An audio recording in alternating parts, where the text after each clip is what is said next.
Okay. Good morning once again. So, ang topic natin is lattering and the perfection of character. So, my first question is, ang una kong tanong ay, para sa inyo, ano yung perfection? Kasi ang nagiging problema kasi sa atin, kaya mayroong controversy about perfection of character at mayroong diversity of opinion and idea about perfection is may iba-iba tayong opinion about perfection. We have different opinions about perfection. Yung iba, perfection is like the perfection of Christ na sinless talaga since from the beginning. Kaya sabi ng iba, it's impossible for us to be perfect because like Christ, because Christ from His birth to His death is perfect. But tayo naman in our case, hindi tayo ganon.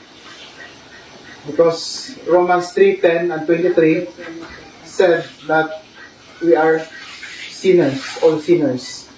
And walang nakaabot sa kaluwalhatian ng Diyos. Pero, hindi naman pwedeng mag-contradict yung Bible, di ba? Because may sinasabi sa Bible that we must be perfect because our Father in heaven is perfect. So ngayon, to reconcile yung bagay na yon, we will discover, I will share to you, and maybe you will discover, and you can also share to me what is your discovery while we study about the perfection of character and connection with the lattering. So, bakit ito ba importante na maunawaan natin? Is it message, meron ka ngayon sa ating salvation with connection to our salvation, or it is just optional for us to learn about perfection of character and in connection with the lattering? So, meron ako ditong dalawang bilog na ginawa just to illustrate just to illustrate para mas maintindihan natin yung perfection of character. May comparison, may comparison tayong gagawin, and later on we will compare ourselves not to each other but of course to Christ. Kasi ang comparison naman doon sa talata sa Bible about being perfect, be therefore perfect, kanino tayo kino-compare? Because our Father. So, kaya ngayon, ang comparison natin is hindi sa bawat isa. Because sometimes, may mga naniniwala naman sa perfection, but the comparison is to each bawat isa. Kaya mayroon tayong tinatawag ng holier than thou, kasi nga, kung ang comparison ay sa isa't isa, hindi sa Diyos, hindi sa Ama, hindi kay Kristo. So ngayon, we will not look to our neighbors, but we will try to understand and compare ourselves to the perfection of God. Kung meron ba tayong pag-asa dito na maging perfect. Okay? Meron kayo pag-asa, no? I hope meron. So, may dalawa akong bilog na i-drawing dito. Okay? So, ito naman ay palagi nating study about old man, new man, old heart, new heart, self versus spirit. Ibig sabihin, spirit is God. So, since ang ating issue dito is character, so ang aking ilalagay dito is character of self or flesh versus character of God. Okay? So, character of self. Pag sinabing self, yun yung old man. Yun yung flesh. Okay? Or flesh. Dito naman, character of God. Or character of Christ. COC. Character of Christ. So dito, ay titingnan natin ano yung default, ano yung natural character ng self. At ano naman yung sa character of God. Alam naman natin, may mga talata akong ibibigay, that's why I encourage na tulad ng ginagawa ng imong presenter, I will read. So, siguro pasunod din para lahat ay makapagbasa. So, of course, we know that meron naman ditong mga talata na ako binigay, na ihanda, na ibibigay ko sa inyo, at napaka-familiar ito sa inyo. Galatians 5, okay, Galatians 5:19 to 21. Dito sa character of self muna tayo.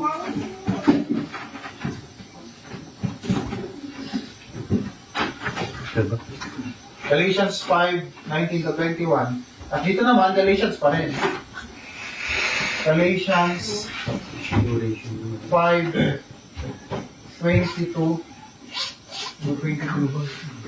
Ito yung clear distinction between character of God or old man versus new man. At ma-discover natin na yung kanilang characters ay talagang completely opposite to each other. Pero, let's read. Okay? Galatians 5:19 to 21. Magsimula tayo nito kay ID. Now the works of the flesh are evident. Sexual immorality, impurity, sensuality, idolatry, sorcery, enmity, strife, jealousy, fits of anger, rivalries, dissensions, divisions, envy, drunkenness, orgies, and things like this. I warn you, as I warned you before, that those who do such things will not inherit the kingdom of God. Okay. Sa anumang paraan, itong self na to hindi makakapasok sa kanan ng langit. Yun yung ano niya, default na yun. Baka sabihin natin na wala naman akong mga yon, mga binanggit, wala naman. Pasalamat tayo sa Panginoon, praise God. Kasi nga, He is now working in us. The reason why we don't experience, pasalamat tayo kasi nga, He is now working in us. He is in us. Pero pag wala, yun talaga yung mangyayari. Automatic yun. So, that's the character of flesh or the character of self. Sa ayaw naman natin sa hindi, yun yung sinabi ng talata, yun yung sinabi ng Biblia, na yun yung tayo. Kaya sabi ni Brother Ray, nung kanina ba yun, at nung mga nakaraang presentation niya na may beast sa atin. Kapag wala yung Holy Spirit, wala yung presence ng Panginoon, may beast na lalabas. Kaya talaga, di ba sinabi mo, Brother Ray, na kapag pag niremove ng Panginoon yung Holy Spirit, baka magkaroon ng kaguluhan yung mga lalaki at i-rate yung mga babae. Because yun yung tayo talaga. So, yun malinaw naman yan. Unless na lang i-control natin ito. Pero, for me, hindi ko siya i-control kasi yun yung salita ng Panginoon. Next naman, ito naman sa character of God, which is from the same chapter and the same book, chapter 5:22 and 23.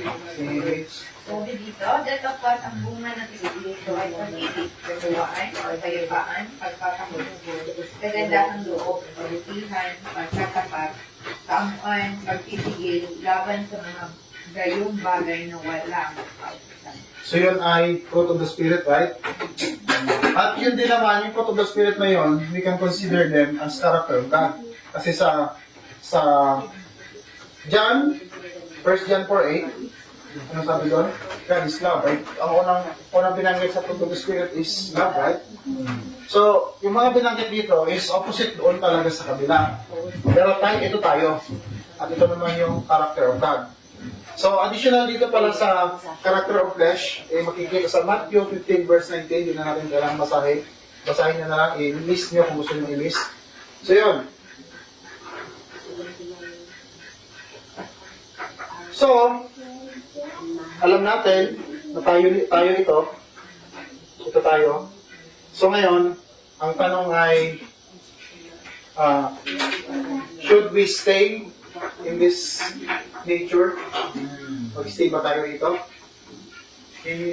Palagi naman tayo ibibigyan ng Panginoon ng choices, ano? Kung mag-stay ba tayo, hindi. Okay. Ang tanong na lang dito, pwede ba natin pagsamahin itong dalawa? So, ang tanong, sagot natin na hindi. Pwede ba may plus dito? Kasi, we cannot deny na most of our, and even as before, we believe that yung tayo plus yung Diyos, yun yung success o yun yung cooperation na yun yung paniniwala natin dati. At unfortunately, marami sa ating mga kapatid, yun pa rin yung paniniwala. Oh, yun pa rin naman talaga. Totoo naman, di ba yun? Totoo yun. Pero ang tanong kasi dito is, pwede bang pagsamahin itong dalawa? At kung hindi, meron ba tayong patunay sa Biblia na hindi talaga sila pwede magsama? Okay, magkaiba, di ba? Mag-opposite sila. So, pwede pa silang pagsamahin. So, meron ako ditong ilang mga talata na gusto kong i-share sa inyo. Okay, ay Amos 3:3. Alam natin magkasalungat yung dalawa na yan. So, ang tanong dito, magsasama ba silang dalawa? Amos 3:3.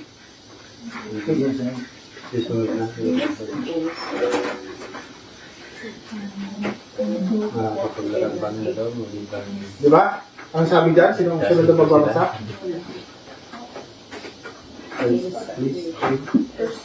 Amos Can 3. two walk together unless they are agreed? So, what's the answer?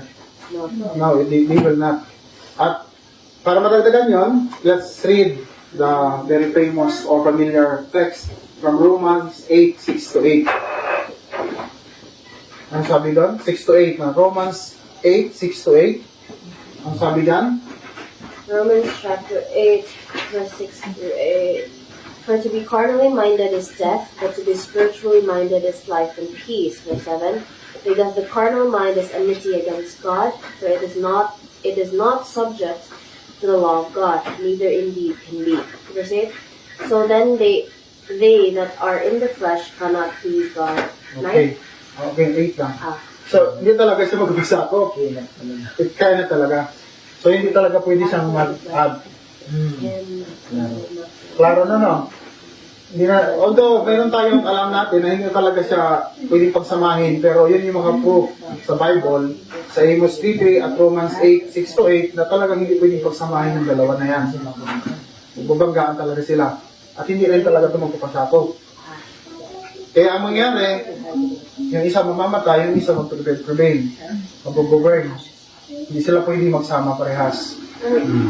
The spirit and the flesh cannot be joined together or mixed together. Okay? So dito, ang dalawang ito is conditions to. Condition ng ating heart. Condition ng ating heart or mind. Yung, siyempre, condition ng ating heart, kasi nga ito ay old heart, new heart. Alam naman natin na hindi ito physical. That this is not physical. Kasi, hindi naman tayo napapalitan yung ating physical na katawan Yun pa rin naman. Pero ang pinapalitan dito is yung ating heart, ibig sabihin yung ating mind, yung ating mindset, principle, yun yung pinapalitan. So, this is another principle and this is another principle. Self or flesh, principle of flesh or principle of God or character of God. So, they cannot be joined together or mixed together. So ngayon, may option tayo, may choices tayo kung ano dito yung dalawa, alin sa dalawa dito, kung ang ating pipiliin. Okay? So, either here, kasi meron naman tayong freedom na magpumili kung alin yung gusto nating piliin. It's either yung old man or new man. Okay?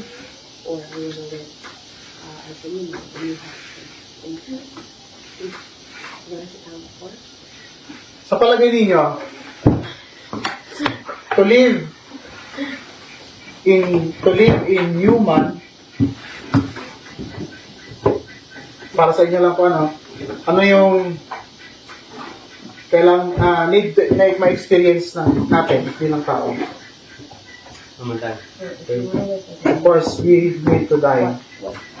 Hindi pwedeng, kasi usually kasi, ito pupunta na tayo sa perfection. Usually kasi, the opinion or the idea of others, like my idea before, that this old man, kailangan lang na pwede lang i-repair hanggang sa mag-develop siya. Hanggang sa maging mabuti siyang tao, parang ganon. Ganon yung pag-iisip ng iba, di ba? Pero hindi yun yung principle ng biblical perfection. So, ang ating tinitingnan dito is not how we understand perfection, but we are discovering what is the principle or what is the biblical perfection. So, pinakita ko lang ito for us to learn, for us to know, for us to discover that the perfection that God wants us to have is not, ano ang tawag doon, yung pag-modify doon sa old. Because hindi nga siya magpapamodify. At hindi na rin, ito ang tawag doon sa Jeremiah, the spirit of the wicked at the impure. So, hindi na talaga siya pwedeng ayusin. Okay? So, yun yung condition. That's why, clear na sa atin that the biblical perfection is not the modification of the old. It is not the improvement of the old. It is not, kahit lagyan mo pa yan ng napakaraming salita ng Panginoon, yung old na yan, kahit kargahan mo pa yan ng 10 commandments, hindi talaga siya magpapasakop. Romans 8:6-8 niya, di ba? Nabasa natin. It can be. He will not submit. So, ang kailangan niya ma-experience, which is our choice, is to surrender, to submit, or to die. Siyempre, yung pinaka-paborito natin na talata, Galatians 2:20, ay basahin ko na naman. Try ko naman natin. Familiar naman sa atin. I have been crucified with Christ, so my death, it is no longer I live. So, pag sinabing no longer I live, my death. Wala na yung sarili. So, tanggal na sa picture yung self. Hindi na siya magpa-perfect. Kasi hindi na siya magpa-perfect. Hindi siya magpapasakop. So ngayon, kahit siguro hanggang dito lang yung discussion ko, alam niyo na kung ano yung perfection of character. It is not the perfection of old. It is receiving the new. Pag tinanggap mo yung bago, ano yung bago na yun? It is perfect. Hindi naman yung term na kung dati nung nag-speak ako sa mama, hindi yung installment. Na ngayon ay ilang percent muna, 5% na muna. Hindi pa siya perfect. Tapos sa sunod na araw ay another 5% hanggang sa makumpleto yung 100% perfect. Hindi ganon. Hindi yan installment. It is not an installment basis. Ano? So death, wala na yan sa picture. I've been crucified with Christ. It is no longer I who live, but Christ live in me. Remember na kapag namatay yung self, there must be dapat ay mayroong papalit. Kasi alam naman natin, hindi ko lang naisama yung talata na kapag umalis yung evil spirit at walang hindi pumunta ang Holy Spirit, pagbalik ng evil spirit, mas malakas at mas marami. Kaya yun yung pinaka-dangerous sa atin. Ano? So, yun. So, mayroong death na death ang pinaka-requirement para ma-experience. Kasi nga, isa lang talaga yung pwede mabuhay. Either the old or the new man in Christ. But Christ lives in me, and the life which I now live in the flesh, I live. Yung flesh dito naman, yung flesh tayo, itong katawan natin, physical. Okay? By faith in the Son of God who loved me and gave Himself for me. So, yun. Matthew 16:24. Basahin natin. Okay. Marami naman talaga nang nag-desire. Halos naman lahat gusto nag-desire talaga na maging mabuting tao. At palagi naman nababanggit yung be therefore perfect because your Father in heaven is perfect. Gusto mo nag-desire na maglingkod sa Diyos. Pero hindi lang siya desire na gustuhin mo lang. May experience talaga. At yun yung death. Kasi sabi sa Matthew 16:24, kasi gusto natin Diyos, gusto talaga. Kahit sino, basta Kristiyano. At alam ko naman na lahat ng ating mga kapatid sa loob ng iglesia ay gusto talaga, may desire na mag-serve, sumunod sa ating Panginoong Yesus. Pero the only requirement, o ito yung masasabi kong requirement, kasi ito lang naman talaga ang way. Sige, pakibasa po, Matthew 16:24. Pagkatapos ay sinabi ni Jesus sa kanyang mga lagad, kung ang sino man ay ibig sumunod sa akin, tanggihan niya ang kanyang sarili at pasanin ang kanyang cross at sumunod sa akin. Matthew 16:24. So, pagyan ng kanyang sarili, denying himself, or death to self. So, yun yung requirement. Okay? So, ngayon, ang tanong ko na lang, ang sunod kong tanong is, alam na natin, ano? Kasi, ano ba yung purpose ng perfection of character? Dito yun, before the harvest. Ay pagkatapos bang harvest, saan nilalagay yung na-harvest? Di ba sunod naman yun yung second coming? After second coming, siyempre, ito naman ay magkasunod lang yan. So, saan nilalagay yung na-harvest? Sa barn, sa storage. Saan yung storage ng mga banal sa langit? So, siyempre, ang ibang term dito, sa part ng salvation, di ba? Yung pag-claim ng Panginoon sa mga banal. Yun ang salvation. So, heaven, doon tayo dadalhin. Doon yung mga banal dadalhin. Doon niya ilalagay yung kanyang na-harvest. Yung mga mapanirang damo naman, ay alam natin kung saan sila mapupunta. So, ang tanong is, what is the requirement for heaven? Salvation. Para sa inyo. Meron ako ditong nilistang tatlong mahalagang bagay. I don't know kung ito yung exhaust. Na-exhaust ba yung list na ito? Pero ito yung na-study ko. Kung mayroon kayong may dadagdag, pwede nyo namang dagdagan. And meron namang itong mga supporting text para ma-confirm natin kung totoo yung sinasabi ko. Ito yung requirement ng langit. Ng langit para makapasok tayo doon. Okay? So, ano ba yung mga requirements para makapasok ng langit? Kasi alam naman natin, yun naman talaga yung purpose ng perfection of character. So, yun yung, mamaya pa natin i-discuss yung latter kung paano pa maating yung perfection of character sa pamagitan ng agent na latter. Okay? So, Hebrews 11:6.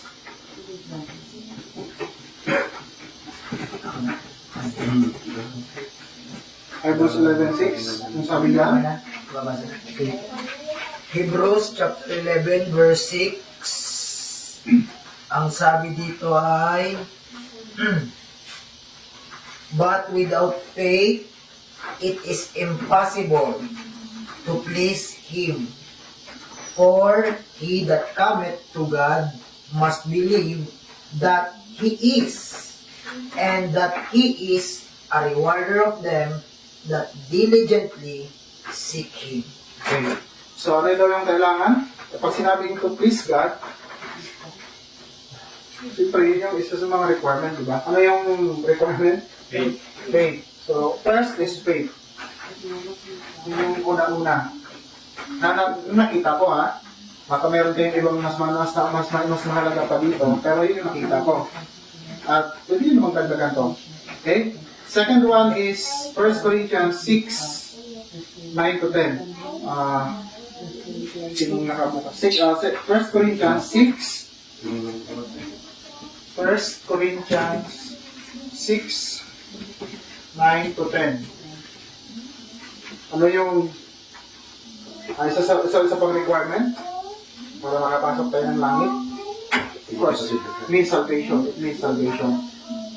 Unang Korinto 6, 9 hanggang 10. Hindi ba ninyo nalalaman na ang mga masasamang tao ay hindi magmamana ng kaharian ng Diyos? Huwag kayong kadaya. Ang mga magpapiapid, mga sumasamba sa Diyos-Diyusan, mga manglinya, mga binabae, mga nakikiapid sa kapwa lalaki. Then, mga magnanakaw, masasakim, mga maglalasing, mga mapagmura, o ang mga gagansog ay hindi magmamana ng kaharian ng Diyos. Okay. So, yung mga nabanggit na yon ng mga characteristics, ay dito yung nag-fall sa old man, right? Pero doon sa una, pag bamasay natin sa English, do you not know that the unrighteous will not inherit the kingdom of God? So, ibig sabihin, ano yung kailangan? Righteousness. So, the second one is, first is, na nakita ko ay faith. Second one is righteousness. And the third one, kaya Kaya ito yung reason why we need to learn about perfection of character. Baka kasi hindi natin nakikita yung importance of perfection of character. Before pa dumating yung harvest. Kasi alam ko, meron kasing mga narinig ako, narinig nila, na ang perfection daw ay mangyayari pa sa second coming. Yun yung sinasabi nila. Pero yun ba talaga yun? Tingnan nga natin. At pumaya pa, ipapatunayan natin yan gamit yung mga talata sa Biblia. Okay? The third one, patulang ko ito. Hebrews 12 verse 14.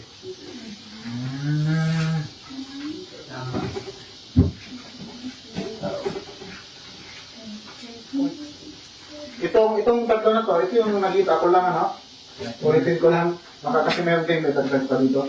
Hebrews 12 verse 14. Sino pwede sino ano?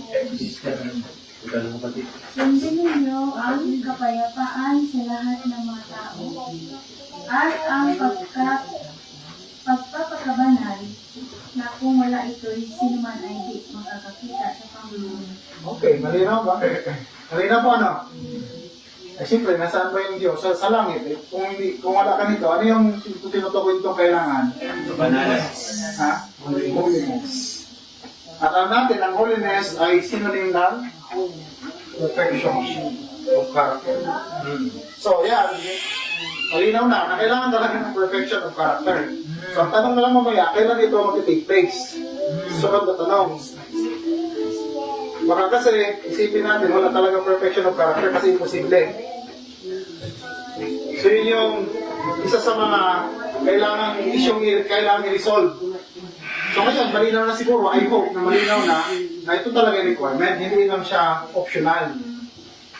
Ano kung Necessity siya. Kasi nga, nabasa naman natin dito sa mga talata nating binasa. Hebrews 11:6, 1 Corinthians 6:9-10, at Hebrews 12 verse 14. Dito lang ako.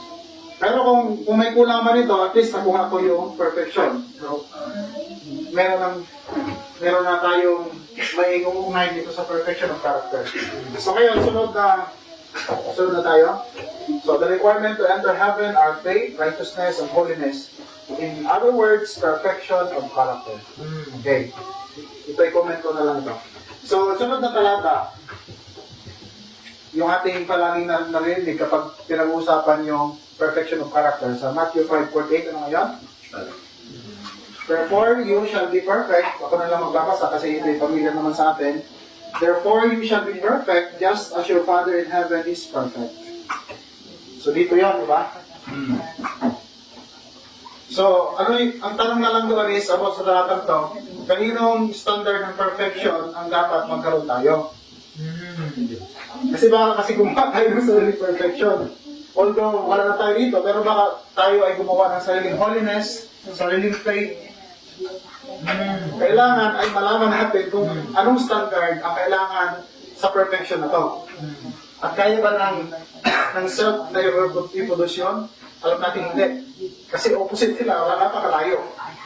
Negative, positive side, negative side. So, pero alamin natin, ang standard ng perfection sa Bible is perfection of God.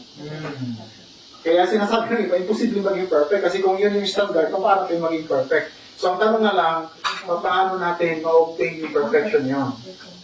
Which is later, mag-discover natin. I know, mayroon na kayong idea na.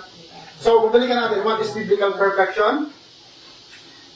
Romans 3:10 and 23, alam mo, lahat naman tayo ay nagkasala. So, yung perfection na to, hindi na yung perfection ni Jesus Christ na He never sinned, never siya nagkaroon ng kasalanan from His birth to death. Hindi yun yung perfection na pinag-usapan natin dito. Okay? Basta maging mali, para clear lang, para hindi tayo maglumaban ba? Kasi lalaban yan eh. Lalaban na tulad ng ako dati, personally, na lumalaban talaga yung isip ko na hindi talaga maging perfect kasi nga, paano ako maging perfect ay nagkasala na ako. Pero, kung ating titingnan yung Matthew 5:48, itong Hindi naman natin pwedeng paglabanin to. At yung Romans 3, 10 and 23. So, kailangan ma-reconcile siya. So, i-accept natin na mayroon pa rin perfection na standard ng Panginoon na ibibigay niya sa atin. Bagamat tayo yung nagkasala sa Romans, na sinasabi sa Romans 3, 10 and 23. Yun yung ating panghawakan ngayon. Okay? Kailangan natin tanggapin yung perfection na requirement para sa makapasok sa langit. Paano? Dito na nagsisimula yung struggle. Yung mga karamihan.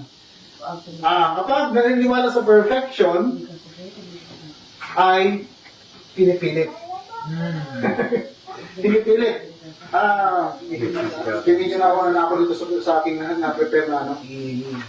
Sundan mo na lang yung aking outline para hindi tayo mag-jump. Baka mas maging magulo lalo.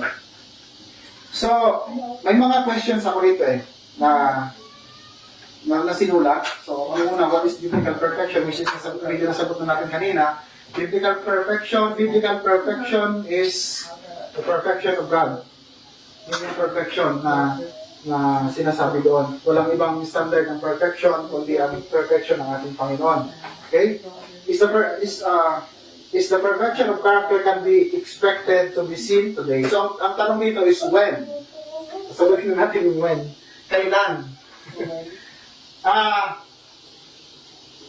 Yung sinabi ko kanina na yung iba nagsasabi na second coming, ibig sabihin, close of probation na, perfect na, may perfect na.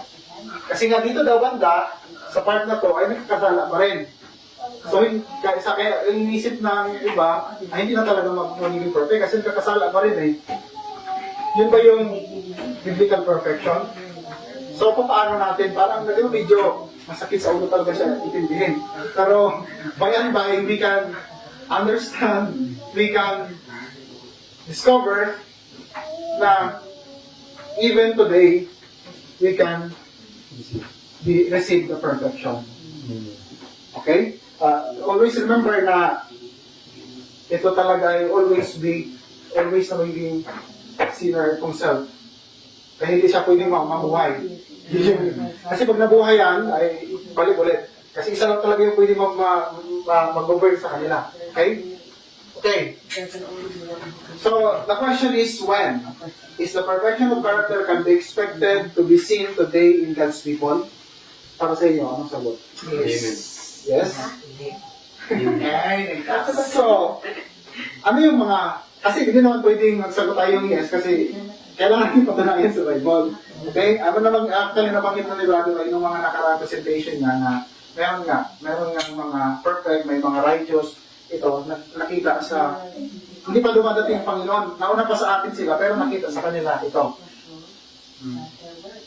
Not for us to claim, but to declare. At meron namang, ang isang tanong dito is, sa panahon natin ngayon, paano natin masasabi na we are perfected? Hindi tayo, pag sinabing perfected, hindi tayo yung buwa ng perfection, ha? We are perfected. Hindi tayo yung nag-initiate ng perfection. We are perfected. So, mamaya, titingnan natin, is there any text in the Bible that will give us assurance that even in our time today, we can be perfected? Discover natin mamaya, later.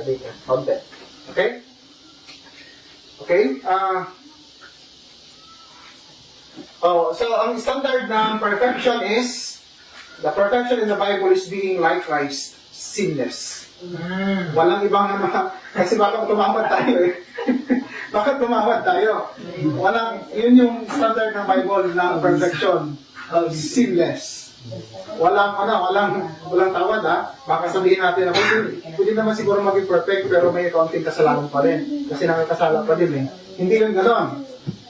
Ang standard ng perfection ng Bible is sinless, just like Christ.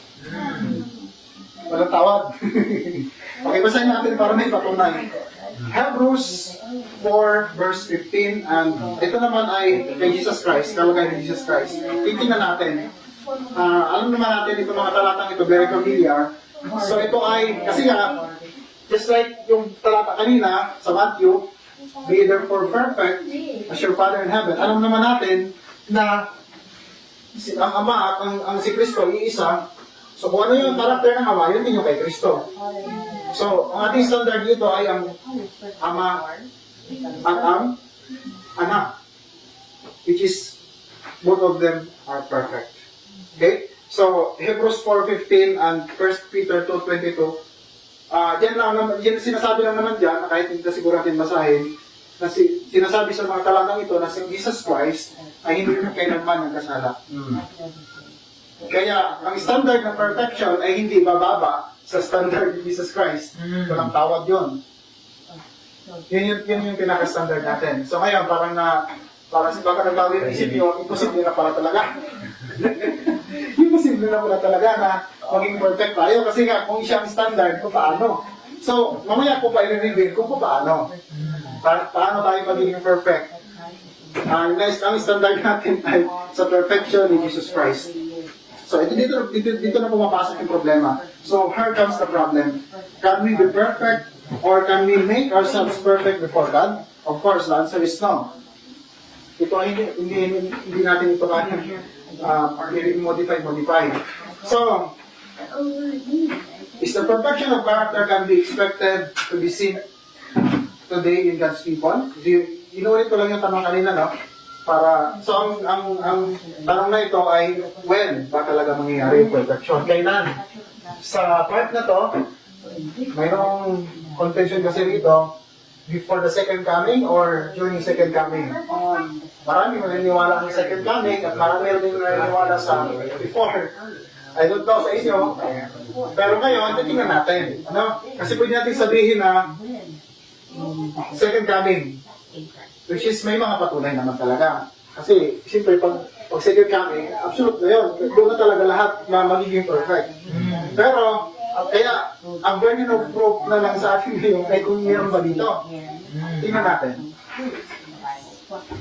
Bago dumating ang second coming, mayroong mga declaration sa Bible na nagsasabi na may mga nadatnan na mga tao ng Diyos na perfect. Tingnan natin. Revelation 14 verse 5. Kasi ito yung mga synonyms lang naman ito. Hindi naman na binabanggit o na perfect. Synonym siya. Which is also synonym ng perfect or complete. Revelation chapter 14, Verse 5. verse 5. And in their mouth was found no guile, for they are without fault before the throne of God. Ano yan? Perfect or hindi? Perfect. Okay. Kailan kaya yan? Okay, yun matatagdagan pa natin. 1 Peter 1:19. Unang Pedro 1:19. Sino ang pwedeng magbasa dyan sa si 1 Peter 1 verse 19. Washed with the precious blood of Christ, as of a lamb without blemish and without spot. Hello?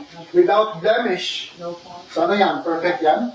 Hindi naman pwede sabihin imperfect yan kung walang blemish naman nakikita. Di perfect ka. Next is Jude 24. Ito lang yung pinapakita natin na before the second coming, ay may mga tao pala matatagpuan ganito. Perfect. So taliwas sa mga paniwala ng ilan na wala. Hindi kaya. Pero yung mamaya, may sababagitin naman ako kung ano yung amo dito. Sige. Jude 24. Now unto him that is able to keep you from falling, and to present you faultless before the presence of his glory and with exceeding joy. Okay, ano yan? Before second coming or after? Or during? Before yan, di ba? Before. Hindi during. So, may mag-argue pa ba tayo na hindi tayo walang perfection sa this time? Pero ang tanong na lang later is paano? Yun yung pinaka Jude 24. So, ang tanong na lang later is yung medyo, hindi na medyo, napaka-importanting masagot na tanong is paano. Kasi doon tayo magiging, doon nakahati eh. Nagkakaroon ng division. Ang last one na patunay is, evidence is Colossians 1 verse 22. Sino pwede? Si Saint Mary Agency. Colossians 1 verse 22. Colossians 1:22 says here, in the body of his flesh through death, to present you holy and unblameable and unreprovable in his sight. Okay, another, di ba? So, meron. So, therefore, yes, it can be expected to be seen to God's people today. Yet, nahiramin ko yung palaging binabanggit ni Brother Ray. Yet, no man should claim of himself being perfect. Wala, hindi natin pwedeng claim ito. Kasi, basta, maging mas malinaw pa. In the scripture, there are several people. Ngayon, titingnan natin may mga tao sa Bible na nabanggit ni Brother Ray yung ilan na na-declare as perfect, pero wala pang second coming kasi nasa una pa sila sa atin. So, kung possible sa kanila, bakit hindi possible sa atin? That's the question. Okay? So, who are these people? May mga kilala ba kayo? Yes. Banggit lang tayo ng mga pangalan. Who are these people declared in the Bible as perfect, righteous, faithful? Daniel, Enoch, Noah, Job, sino pa? Gideon, Barak, Samson, Jephthah, at yung iba ng mga prophets. So are they sinless? No, of course not. Kasama sila sa Romans 3:10 verse 10 and 23. Kasama sila. But yet, they were declared perfect. So ibig sabihin, ang perfection ay hindi nakadepende na tayo ay kasama doon sa Romans 3:10 and 23. Although kasama tayo doon sa category na yon, but yet, there's still hope na tayo ay maging ma-perfect. Okay? We can still be perfected. Okay? So yun yung mga tao na patunay sa Bible na perfection is possible before second coming. Okay? So, ngayon, then what is the perfection of character that God is expecting to His people? So ito po yung aking nasummary dito naman. Ito naman ay pwede nyo magdagan pa rin. Okay? Number 1, living a sinless life. Pag perfect, we are living a sinless life. Pero medyo mataas, di ba? Parang ang hirap naman. Kasi nga, bumabalik tayo dito. That's why may struggle. Kasi nga may versus ko eh. Hindi naman dapat. Kasi kung dito lang, wala namang struggle, wala namang hirap talaga. Pero pag bumabalik tayo rito, doon yung struggle. Okay? Living a sinless life. Living a righteous life. Living a new man in Christ. In yung perfection of character. Okay? Patunay. 1 John 3:6-9. Basahin ko na lang po, no? Basahin niyo rin po yan sa inyong gusto nyo. 1 John 3:6-9. Who abides in Him does not sin. Whoever sin has neither seen Him nor known Him. Little children, let no one deceive you. He who practices righteousness is righteous, just as he is righteous. He who sins is of the devil, for the devil has sinned from the beginning. For this purpose, the Son of God was manifested, and he might destroy the works of the devil. Whoever has been born of God does not sin, for his seed remains in him, and he cannot sin, because he had been born of God. Foundation na yun sa nakalagay sa kanya. Pag dito talaga, no argument, No striving. no striving. So yun, natural na yun eh. You are born. Di ba, pag born, wala namang pinanganak na hindi natural eh. Meron ba kayong narinig na totoo test tube baby? Na yung talagang sa labas na sinapupunan. Wala naman, di ba? Kung pinanganak ka, natural na yan. That's true. Okay? Okay, since righteousness, perfection, or completeness is required to be saved, required ba talaga? Of course, walang tawad. Here comes the problem of most believers. They try to do their own way to achieve perfection that leads them to saan nag-lead yun? Legalism. Kasi hindi naintindihan yung death eh. Kapag hindi natin naintindihan yung death, doon tayo naman lilid sa legalism. We will strive and strive and strive. And then, we will get tired. Pag napagod, mababackslide. So yun yung mahirap. Kasi kaya kapag malakas talaga yung iyong will, kasi may will naman talaga tayo, ang nangyayari lang, kung mangyayari, sa pilitan at magkakaroon din ng holier than thou, nakabali. Which is hindi lang nakikita dito. Walang boasting dito eh. Pero pag dito may boasting kasi mayroon pa rin self na naiiwan. Okay. The problem here is not the obedience of the law, kasi parehas naman talaga nag-obey yan eh. Parehas yan. Here is not the obedience of the law, nor the experience of reformation. Kasi pwede naman talaga, sa tao ba, pag sa tingin ng tao, parehas yan, pwede makita natin kung nag-obey at nag-reform. Kung minsan pa, mas matindi pa sila eh. Tama ba? Legalist.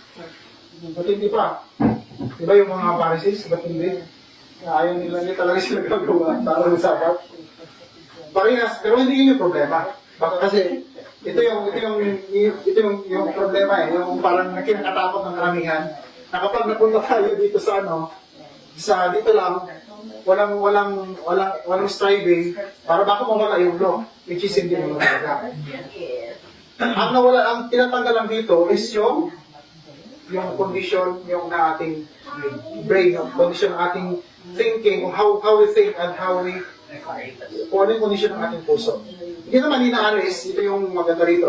Hindi naman natin kailangan alisin yung kautusan, yung reformation, yan man ay sa dress, music, diet, at etc. Pero ang binabagod kasi dito, hindi naman nawawala yung ating physical body. Ang binabago rito ay pinapatay yung dating pag-iisip at binibigyan ng nagkakaroon tayo ng bagong pag-iisip. So yun. So then, how can a man experience true biblical perfection? So dito na tayo. Malinaw ba yung una? When? Nasagot na siguro, no? So ngayon, paano naman? So then, how can a man experience a true biblical perfection? So alam naman natin, man in his own cannot make himself righteous, perfect, and complete. So ano ngayon ang way ng Panginoon? Ano yung pinaprovide niya na paraan para tayo ay maging perfect? So, I hope clear sa lahat at sa mga kita ng video na ang perfection ay hindi striving. It is received. Binibigay. Okay? Pero paano? Binibigay, paano naman matatanggap? So yung tanong doon eh, kung binibigay, libre, at paano naman tatanggapin? Kasi hindi lahat ng binibigyan ay gustong tumanggap. So yun yung contention ngayon. Okay? Although binibigay, pero hindi lahat gustong tumanggap. At sa mga tumatanggap, nakaka-experience. Okay? Philippians 2:13, alam naman natin ito. For it is God who works in you both to will and to do for His good pleasure. Okay? So ngayon, ito yung talata na habang kahapon, habang may ano dito, pumapasok siya. Which is very familiar naman sa atin dito. At palagi natin itong, actually ito yung mga first Bible text na pag-aralan din natin. Narinig ko din ito kay Brother Roy at sa mga testimonies, sa mga reflections ng ilan sa atin. Ezekiel, di ba? Familiar agad. Ezekiel 36:25-38. So the question is, how can a man experience a true biblical perfection? Okay? So ang sagot ay unti-unti natin i-discover din sa mga text na ating ibibigay sa inyo. Okay? Ezekiel 36, 25 to 30. Ezekiel 36, 25 to 38. Mabasahin? Pakibasa po. Okay, ganito po ang kanyang pagkakasabi. Ako'y magwiwisik ng malinis na tubig sa inyo, kayo'y magiging malinis sa lahat ng inyong karumihan, at lilinisin ko kayo ng lahat ninyong mga Diyos-Diyosan.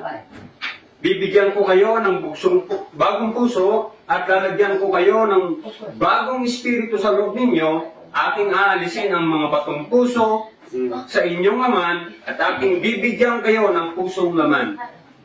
27. Aking ilalagay ang aking espiritu sa loob ninyo at palalakarin ko kayo ng ayon sa aking mga tuntunin at magiging maingat kayo sa pagsunod sa aking mga batas. Kayo'y maninirahan sa lupain ibibigay ko sa inyo, mga ninuno, kayo'y magiging aking bayan at ako'y magiging inyong Diyos. Lilinisin ko kayo sa lahat ninyong mga karamihan, aking patutubuin ang trigo at ang aking pararamihin, at hindi na ako magpaparating ng taggutom sa inyo. Aking pararamihin ang mga bunga ng punong kahoy at ang ani sa bukid upang hindi na kayo muling magdanas ng kahihiyan ng taggutom sa mga bansa. Kung magkagayoy, inyong maalala ang inyong masasamang lakad at inyong mga gawa na hindi mabuti, kayo'y masusuklam sa inyong sarili dahil sa inyong mga kasamaan at mga karumal-dumal na gawa. Hindi alang-alang sa inyo na ako'y kikilos. Sabi ng Panginoong Diyos, alamin ninyo yon. Kayo'y mahiya at malito dahil sa inyong mga lakad o sambayan ni Israel. Ganito ang sabi ng Panginoong Diyos, sa araw na aking linisin kayo sa lahat ninyong mga kasalanan, aking patitirahan ang mga bayan at mga gibang dakos ay muling matatayo. Ang lupahin ng naging sira ay mabubungkal sa halip na sira sa paningin ng lahat ng nagdaraan, at ang kanilang sasabihin, ang lupain ito na naging sira ay naging gaya ng halaman ng Eden, at ang sira, giba at wasak ng mga bayan ay tinatahanan ng gayon ng mga may pader. Kung magkagayoy, malalaman ng mga bansa na nalabi sa palibot ninyo na akong Panginoon ay nagtayo ng mga buong dako, at kinamnan ko ang dakong sira. Akong Panginoon ang nagsalita at aking gagawin. Amen. Ganito ang sabi ng Panginoong Diyos, bukod pa dito, hahayaan ko ang sambayan Israel na humiling sa aking gawin ito sa kanila. Paramihin ang kanilang mga tao na parang kawan, tulad ng kawan na parang naghahandog, tulad ng kawan ng Jerusalem sa kanilang mga takdang kapistahan. Gayo'y mapupuno ang mga gibang bayan ng mga kakawan ng mga tao, at kanilang malalaman na ako ang Panginoon. Amen. Paganda ng pagbasa, lakas. Thank you. So yun. So dito, ano yung makikita natin sa unang bahagi ng binasa ni Kuya William na para sagot doon kung paano natin ma-experience yung biblical perfection. Shower. Shower and watering. I will sprinkle clean water on you. So, alam naman natin, sa ating previous na study ng mga nakaraan, ay ito ay, at binanggit din naman talaga, explicitly binanggit doon sa mga, especially doon sa verse 27, that it is the Spirit, the Holy Spirit. So, kapag binuhusan ng huling ulan, ay magkakaroon ng new heart. At yung new heart na yon, at ang new heart na yon, ay, siyempre, nandoon na yung law. Kaya nga sabi doon, di ba? Sabi doon, and I will put my spirit within you, so yun, within us, 27. and I will cause you to walk in my statutes, and you will keep my judgment. Sino? Hindi na to. Kundi ito. So, paano daw? Only through battery.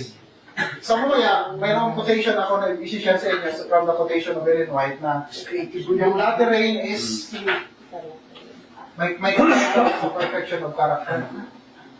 Yung mayroon akong quotation na i-share mamaya na yung latter rain ay mayroon talagang direct na kaugnayan sa perfection of character. Mamaya, sa huling bahagi. So, it is only through the working of the latter rain of the Holy Spirit. Okay? 1 Corinthians 6:11. Same pa rin ito ng principle. Sa latter rain pa rin.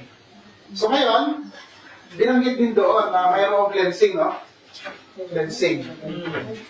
So, yun naman talaga ang ginagawa ng water, ng Holy Spirit. Kasi, ang tanong na lang is, yung perfection, gusto ko munang anuhin natin, i-gibain yung pag-iisip na yung perfection is yung 100%. Ibig sabihin, 100% na talagang perfectly na-reproduce si Jesus Christ sa atin. Yun ba yung perfection? Which is, sa palagay niyo, ano kaya? O yung perfection can be perfected, yet growing. Kasi, pwede kasi naisipin ng iba, ng ilan sa atin, na yung perfection is, kaya nga, ang iba nag-iisip na second coming kasi 100% na yun, wala nang i-aat pa. Samantalang, may perfection naman na even during your conversion, just like the thief on the cross, na mention ni Brother Ray kanina, 100% kung titingnan natin, ilang araw pa lang, ilang minuto pa lang siya naka-experience ng ano. Pero naging 100% pa agad? O yung fullness talaga? O na-convert siya that time, pwede ba nating, although may chance kung siya ay nabuhay pa, may chance pa talaga siya mag-grow ng mag-grow. Pero dahil mayroon pa siyang perfect.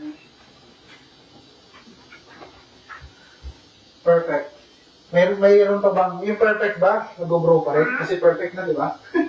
Yun yung isa sa mga nakakanito. So ngayon, ano ba talaga yung perfection? It is percent by percent, yung parang bago maging perfect, or you can be perfect and then you will just grow. Increase in perfection. So ano yung doon sa dalawa? Sa palagay ninyo ang tama? Increase in perfection. Increase in perfection. So meron ba tayong proof? Yun yung meron tayong proof. Okay, kahapon may pumasok na talata na hindi ko alam kung nabanggit yun. Parang nabanggit din. Kaya nayan ako na okay. Ang tanong, natanong ko pa kay Brother Roy. Medyo na-excite na ako kaya tinanong ko agad. So, si Jesus Christ ba, kailan naging perfect? Kailan siya naging perfect? Yan yung tanong eh. Kailan siya naging perfect nung siya ay naging 31 years old? Kailan? Simula pagkabata. Pero, ang sabi sa Luke 2:52, tingnan natin, anong nangyari sa kanya. He is perfect, yet, durong niya rin. O, di ba? So, yun yung experience sa perfection. Hindi na, kailangan mo nang barating yung 100% bago ka sa tawaging i-declare ng Panginoon na perfect. Yeah. Luke 2:52. So, mayroon siyang kanyang growing. Mayroon siyang, sabi dito, Jesus increased in wisdom and stature and in favor with God and man. Yet, even the time, He is already perfect. Kasi kung hindi perfect, hindi siya model. At kung hindi siya perfect, matatawag, ibig sabihin, somewhere in his life, nagkasala siya. Pero hindi siya nagkasala eh. He never sinned. Okay? Okay, medyo nag-jump ako doon. Excite lang. Okay? It is God who worked in us for our perfection. And His first work is to cleanse us. How? By giving us new heart and new spirit. Yun yung conclusion, summary ko kanina. So, paano naman? Ang tanong naman, paano? Kasi nga, minsan tayo ay nag-antay lang ba? Parang nauna na talaga ako.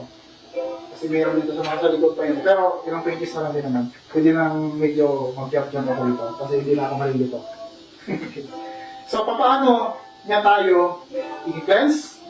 So, magitan daw ng Holy Spirit.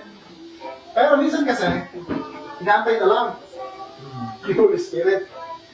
Kasi alam naman natin, at nabasa natin na Holy Spirit sa Ezekiel, ang Holy Spirit ang nag-cleanse. Kaya ang ginagawa ng iba, inaantay na lang. Pray at inaantay. Lord, cleanse us from our unrighteousness and give us the Holy Spirit so that we will be clean. Antay lang. Yung ginagawa, di ba? So ano ngayon, ang tanong, paano ba tayo i-cleanse ng Panginoon? Although nandiyan yung Holy Spirit, pero naihinder siya kasi nga mayroong hindrance kung bakit hindi pa siya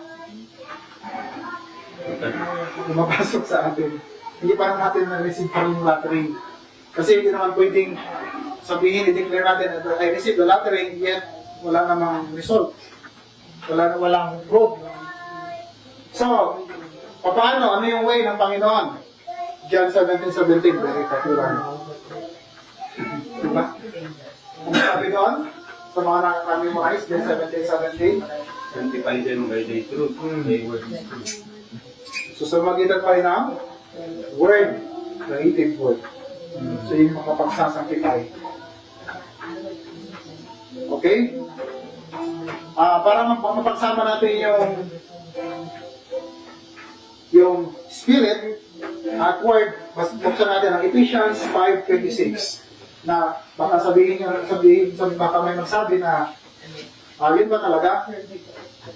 Yung word ba talaga? Yung magsasanctify? Yung word ba talaga yung Holy Spirit? Tingnan natin sa Ephesians 5:26. Paano ba natin may relate yung dalawa? Is it related yung dalawa? Yung lottery or the Holy Spirit and the Word? Tingnan nga natin. Ephesians 5:26. Ephesians 5:26, that he might sanctify and cleanse it with the washing of water by the word. Linaw? So yung Holy Spirit ay by the Word. So hindi natin pwedeng ito, meron ako, dito ko na babasahin yung makikita sa writings Ellen White. Hindi ko lang nalagay dito pala yung pwede nyo hanapin doon sa writings mamaya, keyword na lang kasi hindi ko pala nalagay yung kanyang code kung saan banda. Okay? Basahin ko muna itong 1 Corinthians 6:11. And such were some of you, but you were washed by you, were sanctified. But you were justified in the name of the Lord Jesus and by the Spirit of our God. So yeah. So alam natin na we are sanctified by the Word and by the Spirit. So pinagsama. Okay? So ngayon, yung iba kasi nandoon lang sa pag-aantay sa Spirit. Right? Tulad ng napag-usapan natin ng karaan. Nag-777 pero walang study. 777 prayer pero walang study. That's why no result. Kahit siguro hindi ka manalangin sa banal na espiritu sa lottery, walang mangyayari. Tingnan natin kung mayroon ba talagang confirmation sa writings na Ellen White. Okay? So, kapag ba tayo hihingi lang ay okay lang? So, ating titingnan dito, ang maghanap mo, bibigay ko kayo ng keyword. Babasahin mo na lang para makita niyo yung keyword. So, I was shown that if God's people make no effort, i-clarify ko yung effort dito, baka kasi maraming tayo. Kasi doon, baka sabihin na naman na may effort din pala, kailangan din pala mag-effort. Tingnan natin. At may part pa nabanggit. Pero, i-clarify natin yan later. I was shown that if God's people make no effort on their part, Diba? Effort may part, pero i-clarify ko yan. Na-reconcile ko na rin ito kanina bago ko gamitin dito. But, wait for the refreshing to come upon them and remove their wrongs and correct their errors if they depend upon that to cleanse them from filthiness of the flesh and spirit and fit them to engage in the loud cry of the third angel, they will be found wanting. So, walang mangyayari. Nag-antay lang. Humingi, nag-antay, pero walang studying. Kasi alam natin, na binasa natin dito sa John 17:17, Ephesians 5:26, at 1 Corinthians 6:11, na magkasama yung Word and Spirit na mag-cleanse at mag-sanctify sa atin. Hindi lang pwedeng humingi lang tayo ng Spirit, kahit humingi tayo ng humingi, pero walang study, walang Word, walang mangyayaring cleansing. Okay? So ano naman, bakit meron ditong effort? Bakit kailangan doon ng effort? Actually, yung desire natin, ay galing pa rin sa Kanya. Basahin natin, Bible Echo. Hindi mo sa akin, bro. Bible Echo, December 1, 1892. Ano po yan? Ito, Bible, B Echo, December 1, isulat ko na lang pala. Kasi hindi ko na nilagay dito eh. Baka mabasa nyo yun, baka meron kayo. Pero parang meron kayo nito do. B Echo, December 1, 1892. Yung paragraph 4. Makikita niya. Pero nilagay mo kapatid. Nilagay mo dyan. Eh, yung ano lang, dito lang kaya. Hindi ko siya naisula. Kasi, sinabol ko lang eh. Kaya naka-wallpen lang siya. Meron ka ba? Okay, ano nga yung siya? Masasabi doon, sa quotation na yan, every effort to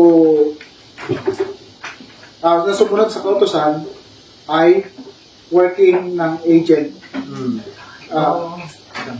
Meron yan, di ko lang naisulat ng kompleto dito kasi Every ano naman ko nila.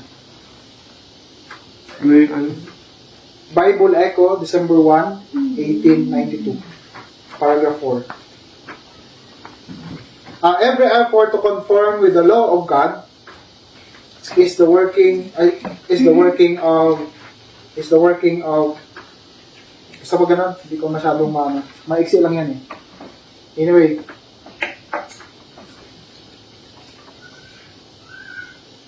ito, Titus 3:5, basta habang hinahanap yun, yung iba naman ay buksan natin Titus 3:5. So, dito natin wawakasan talaga yung self. Okay?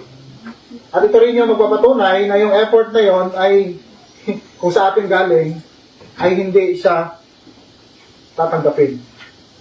Kaya kung sasabihin natin na sa atin ito effort, hindi yun katanggap-tanggap kasi nga dito nababasa natin sa Titus 3:5. ano ko yan? Yung every struggle against Ayan. every effort. Yung ano. Sige, pakibasa natin.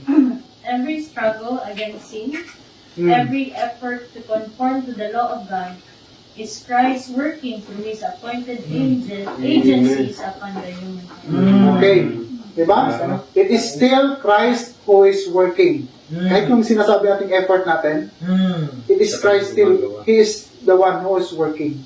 It's not us. Siyempre, it appears that tayo, pero siya talaga. Pero, kapag pipilitin natin na tayo talaga yung ma-recognize, mabalik tayo sa old heart, anong sabi sa Titus 3:5? Titus 3:5. Tatanggapin ba? Kung nga, kasi, hindi naman talaga mahalata, pero nandun yan sa ating pag-iisip. Hindi na mahalata na ikaw ay nag-effort, pero hindi mawawala yung effort. Siyempre, yung working, hindi yan mawawala, hindi yung mawawala yung action, hindi mawawala yung obedience. Pero, Ang problema kasi dito, hindi yung pagsunod, kundi yung physical na nakikita, kundi yung condition ng ating heart. Yung ating heart, condition ng ating heart. Titus 3 verse 5. 3 verse 5, not by works of righteousness which we have done, but according to His mercy He saved us, by the washing of regeneration and renewing of the Holy Ghost. Diba? Dalawa. Not by our works of our own righteousness. Dito yun. But, regeneration, dito na. Yun magiging katanggap-tanggap. Yung mga effort. Kasi, hindi tayo yun eh. It is Christ working through His appointed agent. So, yun na. Magiging katanggap-tanggap yung effort na hinihingi kapag hindi talaga tayo yung gumagawa. Dito. Ano yung assurance? Doon na tayo sa assurance. Baka kasi, si Kristo naman yan, iba naman ako. Which is totoo din naman. Pero may assurance tayo dito. Okay? John 15 verse 3. Okay. John, ano yung assurance natin? Balik pa rin tayo doon. John 15 verse 3. Maliban na lang, hindi tayo maniniwala dito. Hindi wala talaga. Walang assurance. John 15 verse 3, sino pwedeng magpasa?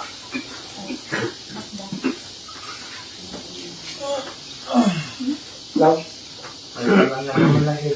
Now ye are clean through the word which I have spoken unto you. Pag hindi tayo maniwala sa word, hindi talaga. Pero kapag naniwala, edi, yun yung assurance. Clean. Pag sinabing clean, meron bang clean na, meron ba rin dumi? Nasa 99.9. Ano yun siya? Okay? John 15 verse 3. Okay, ito pa. Hebrews 10:14. Assurance. Hebrews 10:14. So, nakita niyo ba yung, baka kasi, hindi ko naman diniscuss, diba? Wala naman akong sinabi na, para maging perfecto tayo, kailangan natin ganitong gawin natin. Wala naman, no? Just to receive. Die and receive the agent who will perfect us. Ito pa, Hebrews 10:14. 14. Sapagkat sa pamamagitan ng isang pag-aalay ay kanyang pinasakdal para sa lahat ng panahon ang mga pinabanal. Amen. Diba? Nice. For by one offering, sino to? Jesus. Christ, He has perfected. Pinasurety. Yung surety, yun yung assurance natin. Kailan ba ito mangyayari? Doon pa ba sa second coming? Perfected na eh. Perfected. Ano yung perfected? Amen. Past tense o future tense? Past tense. Tapos na. It is done. It is done. Nice. Okay. Next. Hebrews 10:22. Hebrews 10:22. Sabi dito sa Hebrews 10:22, gusto kong bumasa. Maganda magbasa.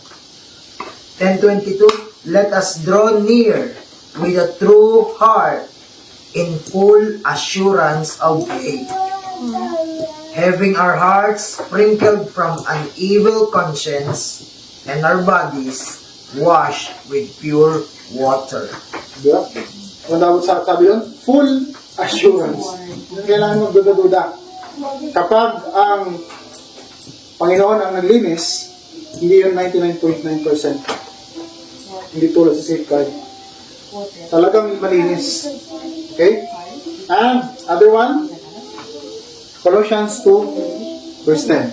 Nabanggit yata nito, Brother Ray.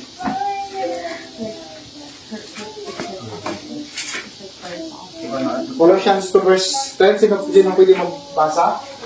2 verse 10, and ye are complete in Him, which is the head of all principality and power.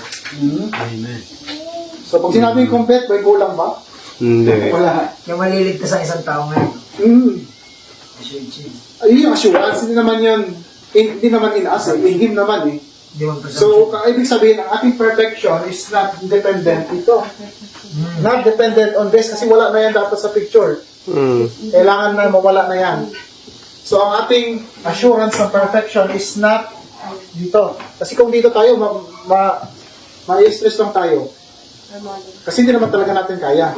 Pero may assurance ng Panginoon sa kanyang salita, sa kanyang word, na binasa natin, na may talagang kanyang paglinis ay talagang malinis. Hindi 99.9%.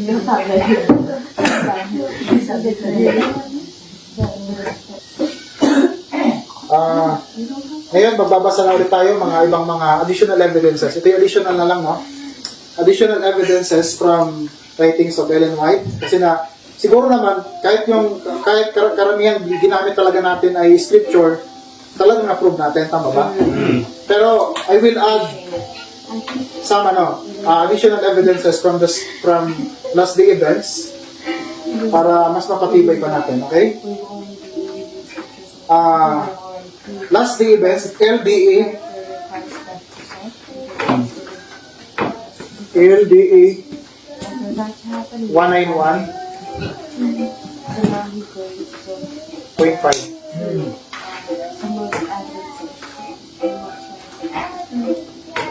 Ito yung aking kanina sinasabi na walang tawad. Walang tawad sa walang tawad sa standard ng perfection. Walang bababa doon sa standard na yon. Sino pwede magbasa? LDA 191.5. Ano pinakauna niya? God will accept. Okay. God will accept nothing less than unreserved surrender. Half-hearted, sinful Christians can never enter heaven. There they would find no happiness, for they know nothing of the high, holy principles that govern the members of the royal family. The true Christian keeps the windows of the soul open heavenward. He lives in fellowship with Christ. His will is conformed to the will of Christ. His highest desire is to become more and more Christ-like. Okay?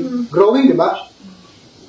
At the same time, palaging open yung kanyang window of soul heavenward.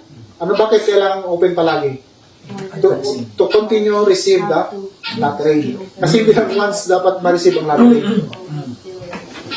That's why, kapag tuloy-tuloy na pag-receive ng latter-rain, kailangan din tuloy-tuloy na patay ang sarili. Kaya, ang dahilan kung bakit talaga hindi na perfect, kumbaga ay bumabalik-balik, kasi nga, minsan ay hindi nakasahod yung window ng soul natin at nabubuhay yung self. Kasi mamaya babasahin pa rin ulit tayo na kailan ba nawawala yung Holy Spirit, kailan yung ni-withdraw. Kasi na-withdraw yan parang pera sa bangko. Pero kailan ba yun? Babasahin natin mamaya. So, continue natin sa LDA pa rin. 192 naman. 192.1. 191 ito Start kay we cannot. We cannot.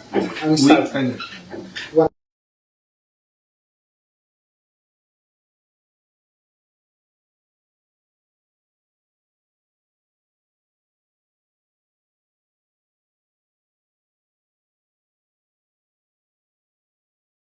Okay? Because self was set up in place of God, then the Spirit was withdrawn. So, kapag nabubuhay ang sarili, nawala yung Holy Spirit kasi hindi sila magpwede magsama. Okay, that's why 1 Corinthians 15 verse 31, I face death every day. As sabi ni Paul.